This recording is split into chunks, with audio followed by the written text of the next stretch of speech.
بسم الله الرحمن الرحيم. السلام عليكم ورحمة الله وبركاته. متابعينا الأعزاء، وده تاني يوم إن شاء الله رب العالمين من قناة الخير لتربية الكتاكيت في قلب البطاريات. فزي ما قلت لحضراتكم في الحلقة السابقة إن شاء الله رب العالمين هنتابع يوم بيوم مع بعض، وإزاي بنتعامل مع الكتاكيت عمر يوم لغاية نهاية الدورة بإذن الله. فتربية الكتاكيت في قلب البطاريات بصراحة شيء جميل ونظيف، يعني بتمنع نسبة كبيرة أوي من الأمراض، ومن أهمها الكوكسيديا والكوليستريديا. ف يعني نظيفة ما شاء الله تبارك الله. فيعني دلوقتي إن شاء الله رب العالمين تاني يوم حطيت الأكل الطبيعي خالص.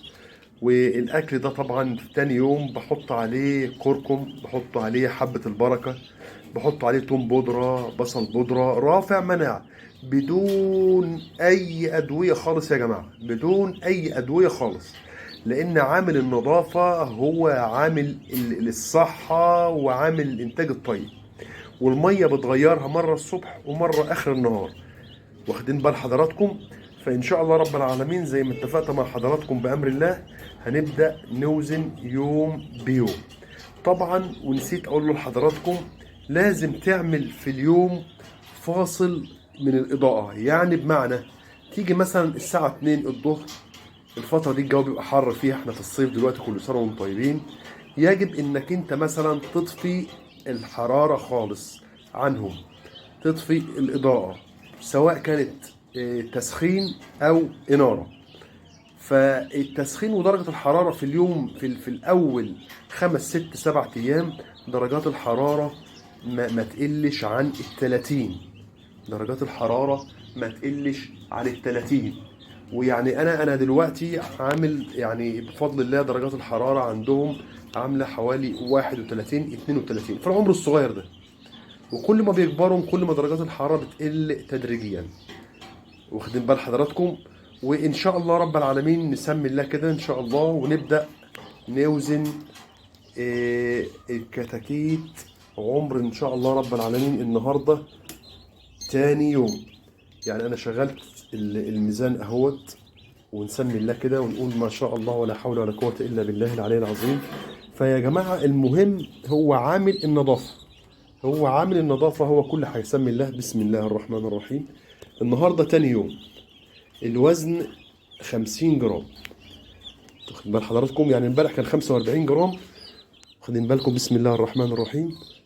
ونجرب واحد تاني كمان، ما شاء الله تبارك الله 65 و60 جرام اهوت.